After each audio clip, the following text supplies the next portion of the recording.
How's it going? 안녕하세요 여러분, 리뷰입니다.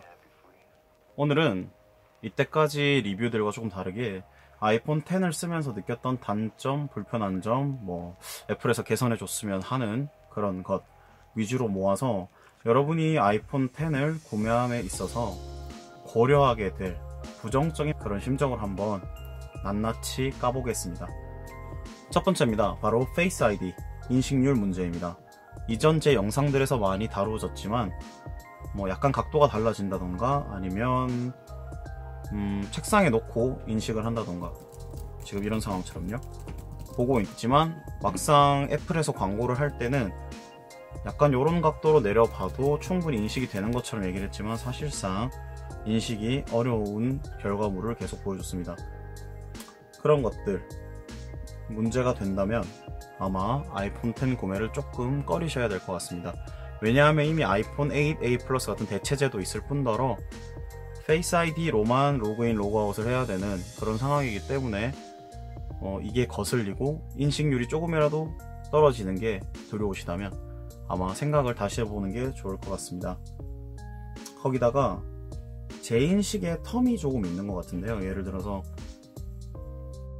이렇게 로그인을 했을 때 지금 같은 경우는 상당히 잘 되지만 만약에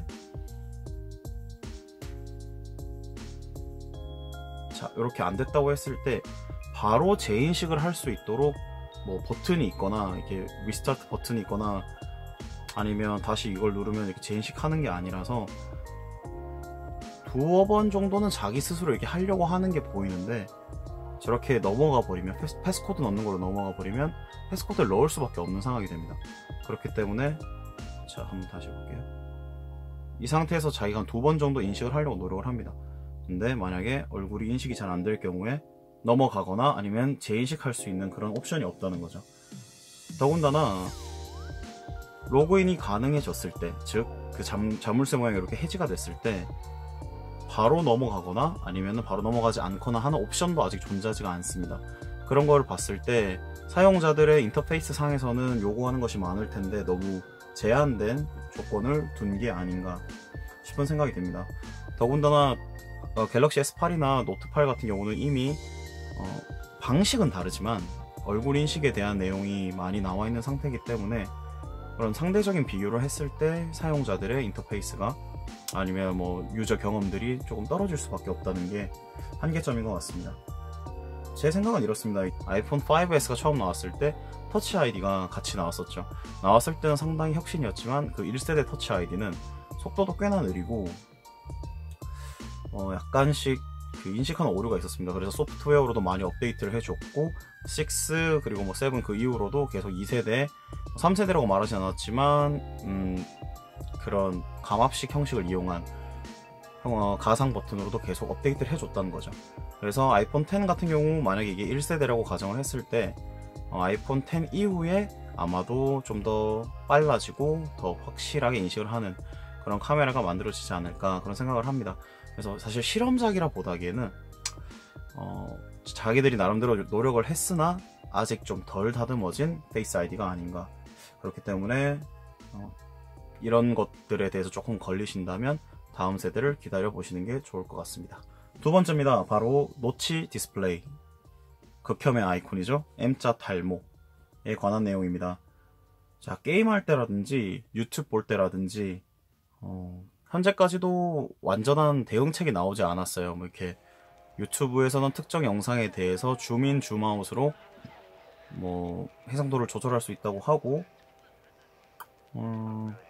영상 기본 어플에서도 그게 가능한 걸로 알고 있는데 게임 같은 경우는 아예 자기들이 해상도를 어떻게 정해놓느냐에 따라서 잘려 있거나 잘리거나 아니면 컨트롤을 할 수 있는 부분까지 노치 부분에 가려지기 때문에 컨트롤이 안 된다는 그런 내용들도 많이 제보가 되고 있습니다. 더군다나 어플리케이션 같은 경우도 지금 위아래가 많이 비어있는 어플이 많은데요. 주요 어플들도. 제 기억으로는 아이폰 4S가 나오고 나서 5로 넘어갈 때 그때도 5의 액정 그 레졸루션이 달랐기 때문에 어플들이 대응하는데 한참 시간이 걸렸던 걸로 알고 있습니다. 그래서 많은 시간 기다리면서 어플이 대응해 주기를 바랬던 거죠. 물론 애플 측에서 시장을 만들어 줄 때 앱 디벨로퍼들한테 빨리빨리 대응할 수 있도록 제공을 해주면 좋겠지만 글쎄요, 그게 애플의 잘못일지 디벨로퍼의 잘못일지 어쨌든 빨리 대응해주면 좋을 것 같다는 생각을 하고 있습니다. 혹시라도 난 그렇게 빈 화면을 그렇게 쓰고 싶지 않다, 내가 이 올레드 디스플레이를 얼마나 기다렸는데 이 디스플레이를 노르게 둘 수 없지, 이런 생각을 하신다면 아이폰 X이 약간 성숙해졌을 때, 혹은 아이폰 X의 다음 모델 나왔을 때쯤 되면 아마 앱 시장이 노치 디스플레이에 되게 적응이 되지 않았을까, 그런 생각을 하고 이것보다는 다음 모델 아니면 이미 익숙해져 있는 아이폰 8 A 플러스 모델을 사시는 거를 추천드리고 싶습니다. 자, 세 번째입니다. 자, 보이시나요? 키보드 하단이 되게 황량합니다. 이게 물론 이렇게 한 손 모드를 사용하기 위해서 공간을 활용하려고 내려놨다고 할 수도 있겠지만, 너무 휑하고 왜 얘들을 이렇게 밑으로 내려왔을까요? 굳이 안 내려와도 됐을 것 같거든요. 여기 위에 원래 자리하고 있던 것들인데 이게 의도를 잘 모르겠어요. 물론 이렇게 하면은 이전 어플로 넘어가는 아주 귀여운 아이폰 10만의 멀티태스킹 기능이 있긴 하지만, 이 부분 과연 무슨 용도로 만드는지 잘 모르겠습니다. 디자인 자체도 약간 좀 별로고, 그 다음에 심지어 카카오톡 같은 경우는 이 창이 끝부분에 걸려버리니까 다른 이모티콘을 선택할 수가 없어요. 어쩌다가 한 번씩 이렇게 인식이 되는데 아예 창이 밀려버리거나 홈으로 가버리는 그런 상황이 벌어진단 말이죠. 원래 이렇게 스와이프해서 다음 창으로 넘어가야 되는데, 이만큼 여기 하단 부분이 키보드도 문제지만 어플 간에 약간 적용이 좀 덜 된, 이렇게 불안정한 모습을 보여줍니다. 이번에 또 되네요. 이렇게 이게 될 때도 있고 안 될 때도 있고, 애플 쪽에서 공식적으로 뭐 이렇게 하면 된다 안 된다 이런 얘기를 해주지 않은 터라서, 네, 이렇게 됐다가 안 됐다가 가볍게 하면 되나? 가볍게 하면 되네요. 약간 이런 식으로 바뀌는 거, 이게 문제인 것 같습니다. 이것 또한 아까 두 번째 말씀드렸던 것처럼 앱 개발팀이나 아니면 애플 측에서 빠른 대응을 해줬으면 좋겠습니다. 자, 네 번째입니다. 바로 고속 충전과 고속 충전기에 대한 내용입니다. 자, 아이폰 X에서는 고속 충전을 지원을 한다는 내용이 있습니다. 뭐 이렇게 엄청 과장하거나 아니면 광고를 뭐 열심히 때리지 않았어요. 그 이유는 알 것 같습니다. 왜냐면 아이폰 X를 구매하시면 당연히 고속 충전기가 있는 거 아니야? 삼성처럼. 이 아니라 아이폰 5S 때부터 쓰던 5V의 1A 이 귀여운 전격 전압의 액세서리가 들어있습니다. 라이트닝 케이블도 이전 것과 같고요. 자, 이걸로는, 이 전격 전압으로는 고속 충전을 할 수가 없습니다. 그나마 저희가 속도를 높이려면 이런 아이패드용 10W나 12W짜리를 사거나, 아니면 맥북 프로용 USB Type-C 충전 어댑터와 USB Type-C to 라이트닝 케이블을 따로 구매를 해야 됩니다. 그렇게 되면 돈이 이렇게나 저렇게나 더 나오게 되는 것이죠. 자, 그렇게 되면 고속 충전을 얘기를 한다고 하더라도 그런 정도의 무려 999불, 한국 돈으로 거의 140만원을 육박하는 이 핸드폰에다가 추가금이 자꾸 붙게 되는 거예요. 무선 충전기를 같이 주지 않는 거, 그건 괜찮습니다. 뭐 바라지도 않았어요. 근데 그런 기본적인 옵션에 시대에 걸맞지 않은 충전기를 준다는 건 조금 실망스러운 부분이 없지 않아 있습니다. 이런 기본 구성품에도 불만사항이 생기시거나 아니면 추가해야 되는데 나는 꼭 고속 충전이 필요한데 이걸 기본 옵션으로 안 준다고 이렇게 화가 나실 것 같으면 아이폰 X를 구매하시지 않는 게 조금 더 건강에 이로울 것 같습니다.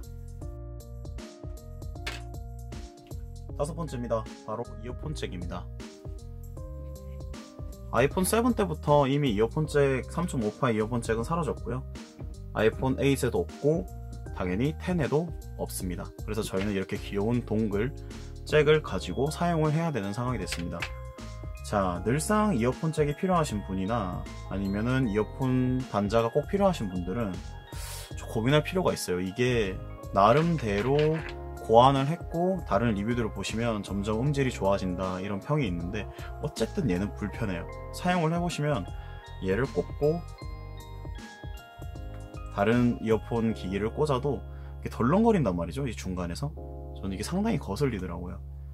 이런 것들이 신경 쓰이신다면 아이폰 계열의 핸드폰은 아이폰 SE를 제외하고 6S도 있겠네요. SE, 6S를 제외하고는 상당히 거슬리는 구매의 포인트가 될 것 같습니다. 일각에서는 뭐 이제 블루투스의 시대 아니냐, W1 칩셋을 이용한 다양한 비츠와 에어팟 이런 걸 구매해봐라, 바로 이런 거죠. 자, 이런 걸 구매해서 이거 사용해봐. 얼마나 편해, 최신이잖아. 그래서 기본 옵션이냐고요?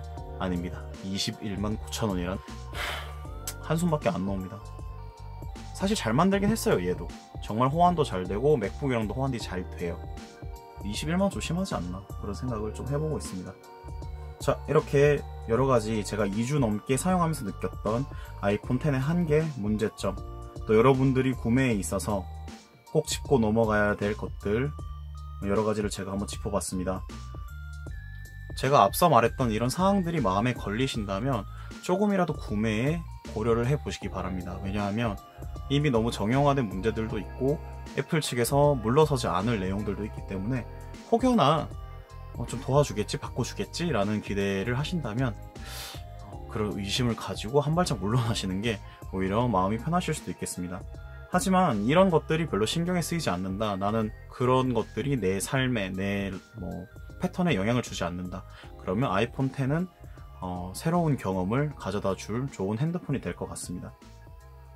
구독하기, 좋아요 한 번씩 꼭 눌러주시고, 이전 영상들 놓치신 게 있으시면 제가 보실 수 있게 여기저기 이렇게 링크를 걸어 놓을 테니까 잊지 말고 꼭 시청해 주시면 감사하겠습니다. 자, 오늘 리뷰는 여기까지입니다.